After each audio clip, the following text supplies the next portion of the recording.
Olá, entusiastas do horror! Como vocês estão? Desejo que muito bem. Hoje eu vou contar para vocês um dos principais contos de terror escrito por um dos principais autores do gênero. O conto se chama A Tumba, do grande escritor Howard Phillips Lovecraft. Este foi seu primeiro conto a ser escrito após tornar-se adulto, sendo escrito em 1917 e publicado pela primeira vez em 1922 pela revista The Vagrant, em março daquele ano. Agradecemos à página Site Lovecraft e ao tradutor Renato Sutana por disponibilizarem online a versão que será narrada neste vídeo. Como é uma versão em domínio público, não estamos ferindo nenhum direito autoral. A Tumba, de H.P. Lovecraft. Ao relatar as circunstâncias que conduziram ao meu confinamento neste asilo de loucos, tenho consciência de que minha posição atual criará dúvidas naturais acerca da autenticidade de minha narrativa. É grande infortúnio o fato de que o grosso da humanidade seja limitado demais em sua visão mental, para pesar com paciência e inteligência esses fenômenos isolados, vistos e sentidos apenas por uma minoria psicologicamente sensível, os quais jazem fora de toda experiência comum. Homens de intelecto mais amplo sabem que não existe nenhuma distinção precisa entre o real e o irreal, que todas as coisas aparecem como tais apenas em virtude dos delicados meios psíquicos e mentais de cada indivíduo, por meio dos quais nos tornamos conscientes delas. Mas o materialismo prosaico da maioria reputa como loucura lances de visão superior que perfuram o véu comum do empirismo óbvio. Meu nome é Gervas Dudley, e desde a mais tenra infância tenho sido um sonhador e um visionário. Rico para além das necessidades de uma vida comercial e de um temperamento inapto para os estudos formais e o receio social daqueles com quem me relaciono. Tenho lidado desde sempre em reinos que não pertencem ao mundo visível, passando minha juventude e minha adolescência debruçado sobre livros antigos e pouco conhecidos, e a percorrer os campos e bosques das cercanias de meu lar ancestral.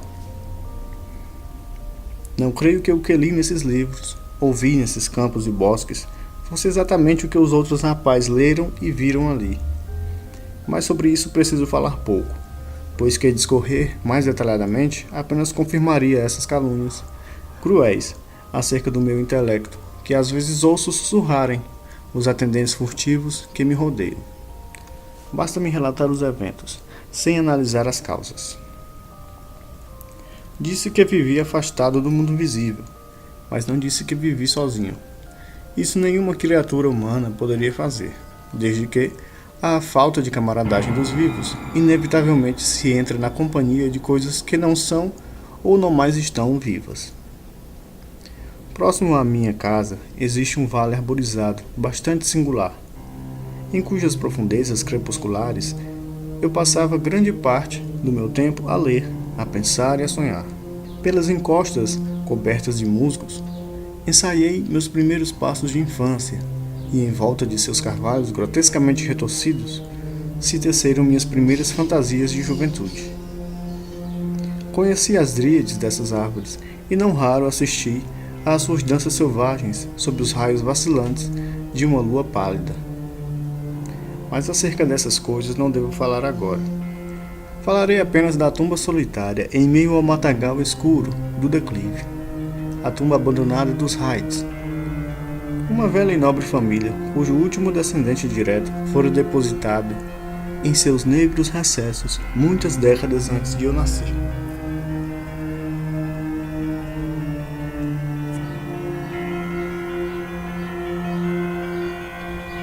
O pórtico a que me refiro é feito de granito ancestral, lavado e descolorido pelas névoas e pela umidade de muitas gerações.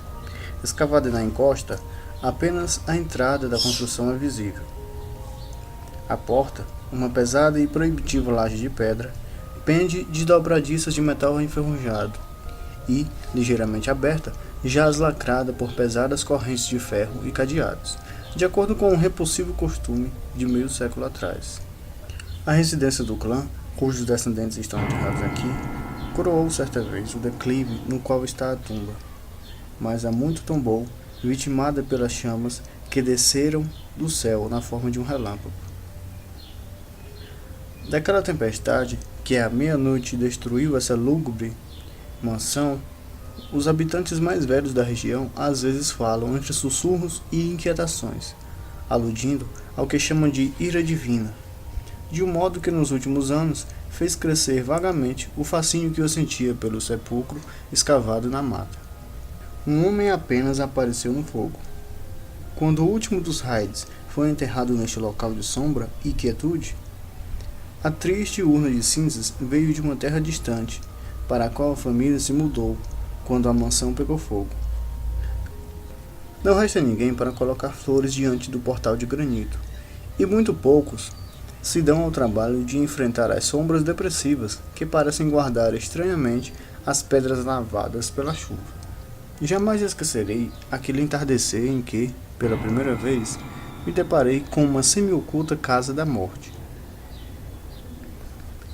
Foi em pleno verão, quando a alquimia da natureza transmuda a paisagem silvestre numa única e quase homogênea massa de verde, quando os sentidos, quase intoxicados com os mares afluentes, de verduras úmidas e os odores sutilmente indefiníveis do solo e da vegetação. Numa tal ambientação, a mente perde suas perspectivas.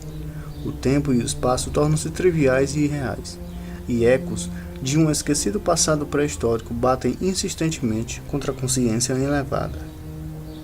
Durante o dia todo, eu tinha estado a perambular através dos bosques místicos do vale, a conceber pensamentos que não há que discutir e a conversar com coisas que não há que nomear. Com apenas 10 anos, eu tinha visto e ouvido muitas maravilhas que a turba desconhecia, e já era espantosamente maduro em certos aspectos. Quando, depois de abrir caminho entre duas touceiras de arbustos, subitamente deparei com a entrada da cripta, não tinha o menor conhecimento acerca do que encontrara.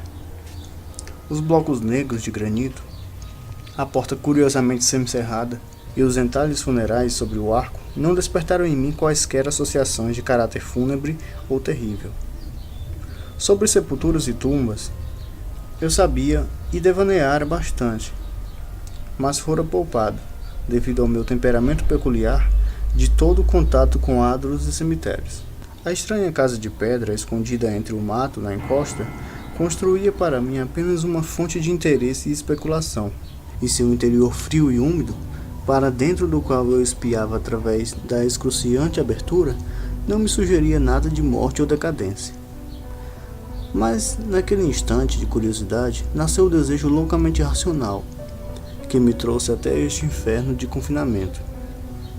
Espicaçado por uma voz que deve ter vindo da alma medonha da floresta, tomei a decisão de penetrar na escuridão que me convocava, a despeito das pesadas correntes que impediam minha passagem.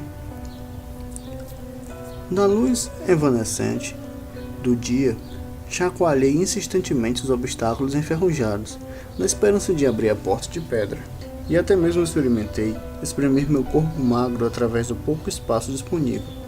Mas essas tentativas não surtiram efeito. Curioso no início, tornei-me frenético, e, quando ao anoitecer retornei a casa, jurara aos 100 deuses da mata que a qualquer custo um dia haveria de forçar minha entrada nas profundezas escuras e gélidas que pareciam me chamar. O médico de barba grisalha, que todos os dias vem até meus aposentos, certa vez disse a um visitante que essa decisão marcou o começo de uma lamentável monomania, mas deixarei o julgamento final a cargo de meus leitores, depois que souberem de tudo. Os meses subsequentes à minha descoberta foram gastos em tentativas fúteis de forçar o complicado cadeado da cripta semicerrada, bem como em perquisições cuidadosas e vigilantes acerca da natureza e da história da construção. Com os ouvidos tradicionalmente receptivos de um menino, aprendi muito, embora uma descrição habitual não me permitisse contar a ninguém sobre o meu conhecimento ou minha resolução. Será talvez importante mencionar que não fiquei nem um pouco surpreso ou aterrorizado com a natureza do pórtico. Minhas ideias, bastante originais acerca da vida e da morte, tinham me levado a associar, de maneira vaga, a argila fria com o corpo que respira, e senti que a grande e sinistra família da mansão incendiada estava de algum modo dentro do espaço de pedra que eu procurava explorar. Lendas murmuradas acerca de ritos exóticos e festins pagãos de épocas passadas, ocorridos dentro do vestíbulo ancestral, despertaram em mim um novo e irresistível interesse pela tumba, em frente a cuja porta eu me sentaria durante horas diariamente. Um dia acendi uma vela diante da entrada obstruída, mas nada pude ver, a não ser um lance descendente de escadas, de pedra úmida. O odor do lugar me repelia e ao mesmo tempo me enfeitiçava.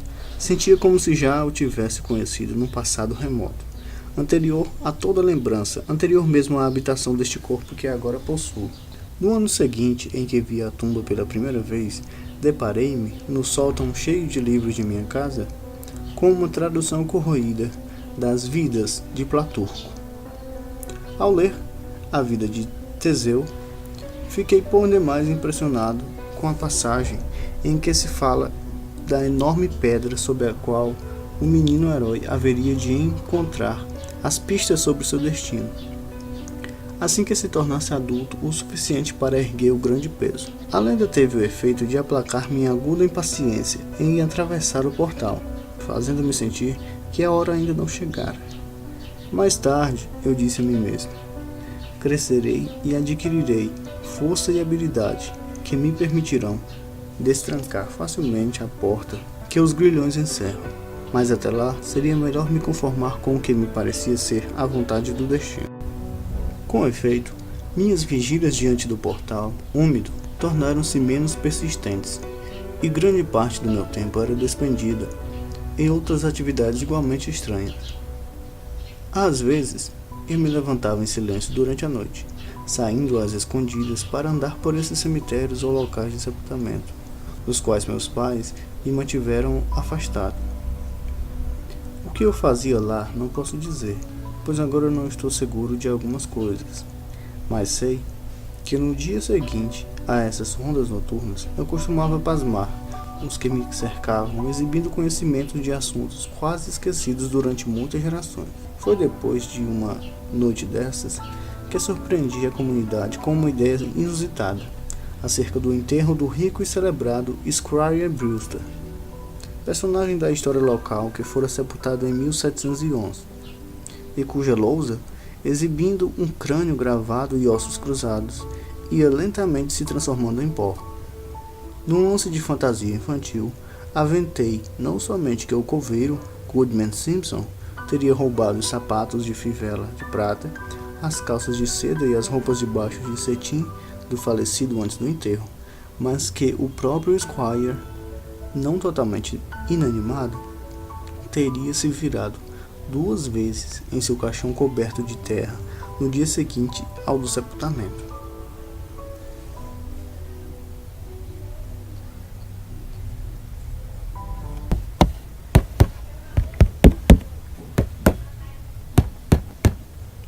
Mas a ideia de entrar na tumba nunca me saiu da cabeça, sendo mesmo estimulada pela inesperada descoberta genealógica de que minha ascendência materna mantinha um ligeiro vínculo com a supostamente extinta família dos Heights.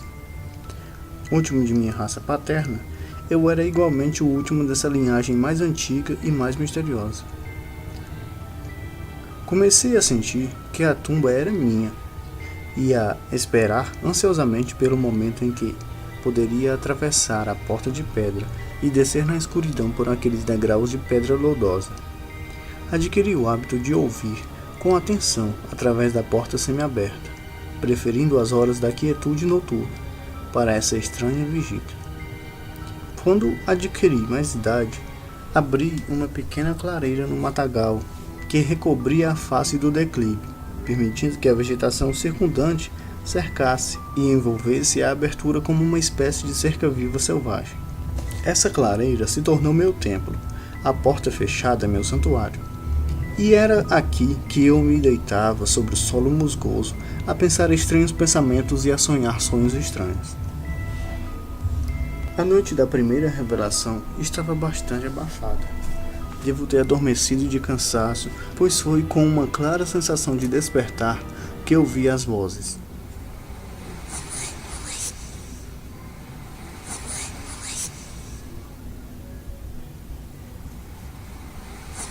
Evito falar desses acentos e timbres. Não falarei de sua qualidade, mas posso dizer que apresentavam espantosas diferenças de vocabulário, pronúncia e modos de enunciação. Cada matiz dialetal da Nova Inglaterra, desde as ásperas sílabas dos colonos puritanos até a retórica precisa de 50 anos atrás, parecia representado naquele colóquio sombrio, conquanto somente mais tarde eu notasse esse fato. Naquela hora, de certo, minha atenção foi desviada desse aspecto por um outro fenômeno. Um fenômeno tão fugaz que eu não poderia jurar acerca da sua realidade. Mal me dei conta de ter despertado, uma luz foi imediatamente apagada dentro do sepulcro escuro. Não creio que fiquei perplexo ou apavorado, mas sei que fui transformado profunda e permanentemente naquela noite. Logo que voltei a casa, dirigi-me imediatamente a uma arca carcomida no sótão, onde encontrei a chave que no dia seguinte removeu com facilidade o obstáculo contra o qual me bati em vão durante tanto tempo. Foi sob o brilho de um suave entardecer que entrei pela primeira vez na cripta da encosta abandonada. Como se enfeitiçado, meu coração vibrava de um contentamento que não sei descrever. Assim que fechei a porta atrás de mim e desci os degraus encharcados à luz de uma vela, era como se eu já soubesse o caminho, e embora a vela crepitasse na atmosfera sufocante do lugar, eu me sentia singularmente em casa naquele ar mofado e sepulcral. Olhando ao meu redor, avistei muitas lajes de mármore, sustentando esquifes ou os restos de esquifes. Alguns estavam lacrados intactos, mas outros se tinham quase desfeito, deixando apenas uma alça de prata e as placas isoladas em meio a alguns montículos singulares de pó. Sobre uma das placas, li o nome de Sir Geoffrey Hyde, o qual viera de Sussex em 1640 e morrera aqui, uns poucos anos mais tarde. Numa alcova conspícua havia um caixão desocupado e bastante bem preservado, adornado apenas com um nome que me fez sorrir e estremecer. Um impulso inusitado me levou a subir na laje larga, a apagar minha vela e a me deitar dentro da caixa vazia.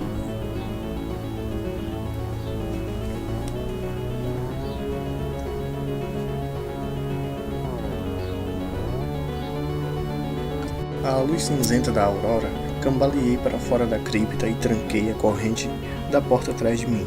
Já não era mais um jovem, embora apenas 21 invernos houvessem esfriado minha estrutura corpórea.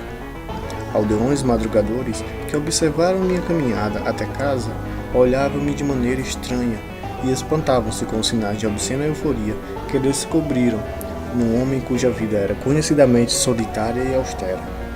Não compareci perante meus pais sem antes passar por um sono longo e restaurador. Desde então, passei a ir à tumba a cada noite, vendo, ouvindo e fazendo coisas que não devo jamais recordar. Meu modo de falar, sempre suscetível às influências do ambiente, foi a primeira coisa a sucumbir à mudança. E o arcaísmo e de dicção que subitamente adquiri foi logo notado. Mais tarde, um atrevimento e uma audácia inesperados apareceram em meu comportamento, até que inconscientemente comecei a tomar os modos de um homem do mundo, não obstante meu passado de reclusão. Minha língua, silenciosa de costume, deslizava com a graça fácil e volúvel de um Chesterfield, ou com o cinismo ateu de um Rochester. Passei a exibir uma peculiar erudição totalmente distinta do saber fantástico e monacal, sobre o qual me afalfara em minha juventude. bem como a cobrir as guardas de meus livros com fáceis epigramas de improviso, os quais evocavam acentos de Gay, Prior e a engenhosidade vivaz dos augustanos. Durante o desjejum, cheguei à beira do desastre. Certa manhã, durante o desjejum, cheguei à beira do desastre. Ao declamar com acentos de efusão palpavelmente alcoólica de uma juventude setencista, uma peça de jocosidade georgiana nunca registrada em livro, que dizia mais ou menos o seguinte: tragam aqui, meus rapazes, seus canecos de cerveja e bebam ao dia de hoje antes que já não mais seja. Encham seus pratos de bifes, empilhando-os em montanha, pois só beber e comer é o que da vida se ganha. Encham suas taças, pois a vida passa, e depois o rei e a amada não há quem um brinde faça. O nariz de Anacreonte era vermelho, se diz, mas o que é o nariz vermelho quando se é alegre e feliz? Melhor ser vermelho agora, Deus me castigue, que estar branco como lírio ou morto antes de o ano acabar. Venha, Beth, em festa, beije-me na testa, filha de estalajadeiro, no inferno não há esta. Que o jovem Harry ainda esteja de pé não nos causa surpresa, logo há de perder a linha e entrar debaixo da mesa. Mas encham bem suas taças, passem-nas de mão em mão, melhor embaixo da mesa do que debaixo do chão. Que reine o festim, que bebam por mim. Sob 7 palmos de terra, não se ri tão bem assim. Que o diabo me carregue, se mal me aguento de pé, e, com todos os demônios, se de mim ainda dou fé. Aqui, patrão, mande Beth chamar um carro, que eu vou correr para casa enquanto minha esposa não chegou. Alguém me sustente antes que eu me sente, que enquanto em cima da terra, estou feliz e contente. Por essa época é que adquiri meu medo atual ao fogo e aos temporais. Indiferente até, então, a tais coisas, tinha por eles agora um indizível horror, e me retiraria para os recantos mais profundos da casa, assim que nos céus se anunciassem quaisquer sinais de eletricidade. Um de meus abrigos favoritos, durante o dia, era o porão arruinado da mansão, que se incendiara. E na imaginação eu reconstituía a estrutura tal qual teria sido em seus primórdios. Em certa ocasião, deixei pasmado um aldeão ao conduzi-lo secretamente até um subporão de teto baixo, de cuja existência eu parecia saber a despeito do fato de ele ter ficado oculto e esquecido por muitas gerações. Por fim, aconteceu o que eu há muito temia. Meus pais, alarmados com a alteração de maneiras e aparência de seu único filho, começaram a exercer sobre meus movimentos uma amável espionagem, a qual ameaçava resultar em desastre. Eu nada dissera acerca de minhas visitas à tumba, tendo guardado meu propósito secreto com zelo religioso desde a infância. Mas agora me via forçado a ter cautela quando penetrava os labirintos da depressão brenhosa, não fosse estar sendo seguido às ocultas. Minha chave para a cripta eu a mantinha pendurada num cordão no pescoço, como um segredo que só eu conhecia. Nunca trouxe para fora do sepulcro qualquer das coisas que encontrei por entre aquelas paredes. Certa manhã, quando saí da tumba, úmida, e prendi as correntes do portal, com pouca firmeza, lobriguei numa macega próxima à face horrorizada de um bisbilhoteiro. Por certo, o fim estava próximo, pois meu recanto fora descoberto e o objetivo de minhas jornadas noturnas fora revelado. O homem não me abordou, de modo que eu me apressei a chegar à casa a fim de descobrir o que ele reportaria ao meu pai preocupado. Seriam minhas incursões para além da porta trancada reveladas ao mundo? Imagine com que espanto deleitoso ouvi meu espião informar a meu pai, num cauteloso sussurro, que eu tinha passado a noite na clareira, em frente à tumba. Meus olhos baços de sono fixados na fenda da porta, não de todo fechada. Que milagre ocorrera a ponto de aludir assim esse observador? Convenci-me de que um agente sobrenatural me protegera. Na audácia de tal circunstância, enviada do céu, me dava, passei a ir, sem nenhuma dissimulação à cripta, na confiança de que ninguém testemunharia minha entrada. Durante uma semana, provei à saciedade as alegrias daquele convívio sepulcral, o qual não descreverei, até que a coisa aconteceu e me vi arrastado para este maldito lugar de tristeza e melancolia.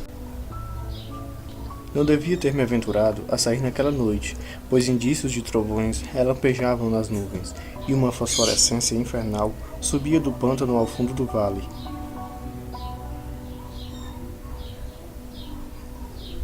Também o chamado dos mortos estava diferente.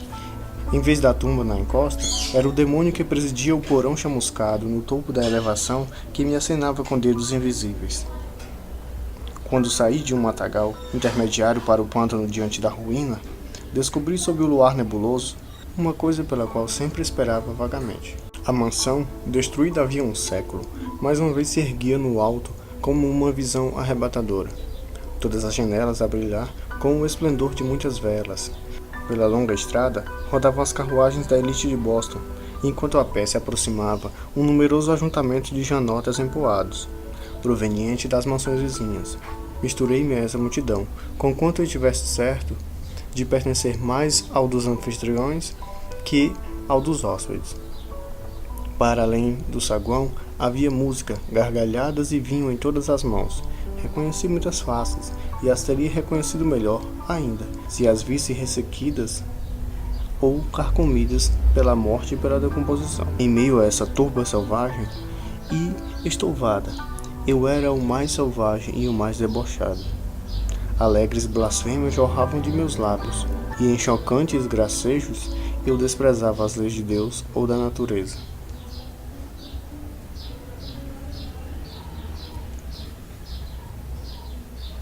Súbito, o estrondo de um trovão, muito mais forte do que o algazarra do imundo festim, rompeu o telhado e fez baixar um enorme silêncio sobre a companhia turbulenta. Línguas vermelhas de fogo e golfadas de calor ardente envolveram a casa, e os participantes, tomados pelo pavor de uma iminente calamidade que parecia transcender os limites da natureza desgovernada, fugiram aos gritos noite adentro. Somente eu permaneci, preso ao meu assento por um medo humilhante que nunca antes sentira. E então um segundo horror tomou conta da minha alma, queimado vivo até as cinzas, meu corpo disperso aos quatro ventos. Eu nunca poderia jazer no túmulo dos Hydes. Não estava meu caixão já preparado para mim? Não tinha eu direito de descansar até a eternidade entre os descendentes de Sir Geoffrey Hyde? Ai, eu exigiria minha herança de morte. Mesmo que minha alma vagasse através das eras à procura de uma nova habitação corpórea, que a representaria sobre aquela laje desocupada na alcova da cripta, Gervas Hyde não deveria jamais compartilhar do triste destino de Palinuro. Quando o fantasma da casa incendiada desapareceu, encontrei-me a gritar e a me contorcer loucamente nos braços de dois homens, um dos quais era o espião que me seguia até a tumba. A chuva caía torrencialmente, e sobre o horizonte, na direção sul, viam-se os clarões dos relâmpagos que há pouco tinham passado sobre nossas cabeças.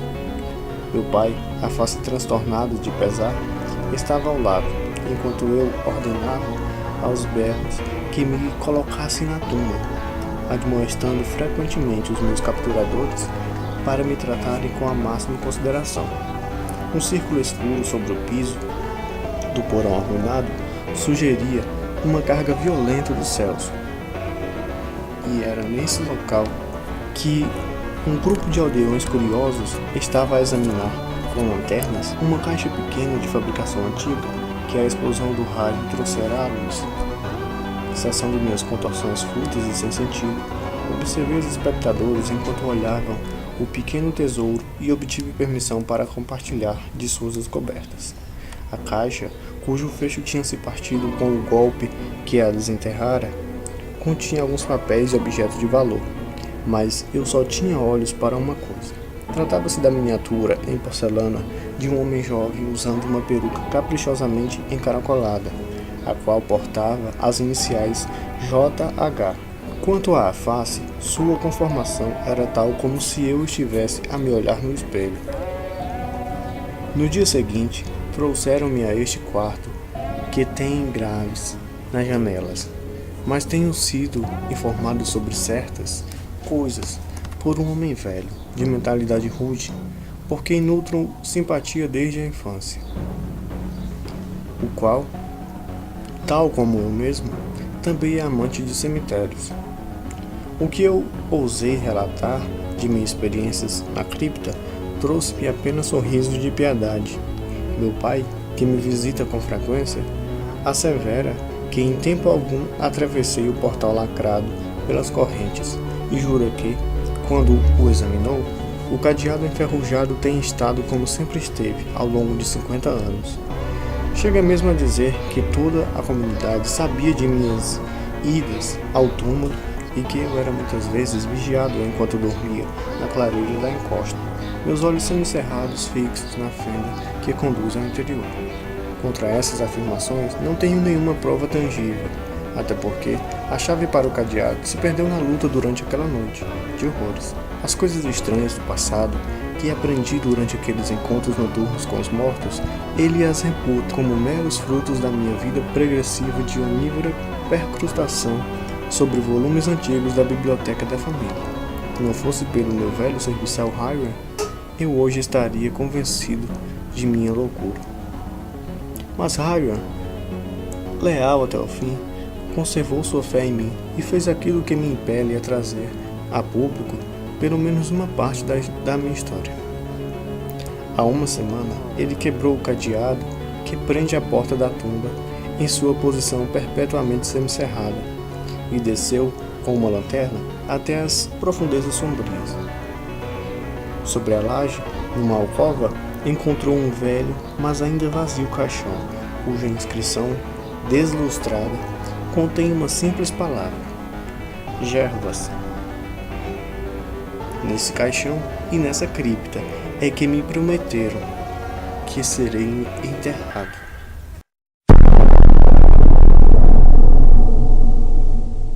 Gervas Dudley, o protagonista deste conto de H.P. Lovecraft, teve um fim triste e trágico. Acabou considerado louco por todos, incluindo seu próprio pai. Foi então confinado em um asilo. O jovem Gervas blasfemou e desprezou as regras de Deus e da natureza. Teriam sido estas as causas de seu fim horrível? Talvez sim, pois seria um tipo de castigo. Isso dependeria da intensidade de seus pecados citados e da sua atitude, por exemplo, em não buscar perdão e não tentar se redimir. Mas talvez não, poderia ser um tipo de provação, mas que ele resolveu não enfrentar e apenas aceitar, tornando-se vítima de uma oportunidade de crescer, optando por sofrer ao invés de superar a situação e tornar-se mais forte, mais maduro. Nunca se deve blasfemar. Se você o fez, desculpe-se com Deus. Não blasfeme contra o Espírito Santo, pois para esse tipo de blasfêmia não há perdão. Também não despreze a Deus, as suas regras, leis e mandamentos. Se você faz isso, está decepcionando a Deus, pois Ele entregou o seu próprio Filho, Jesus, para morrer por cada um de nós, incluindo você. E o que você faz? Despreza-o? Não faça isso. Desculpe-se com Deus. Se você já o desprezou, Ele te perdoará, mas não o faça novamente. Tente criar uma ligação, uma relação, um vínculo com Deus.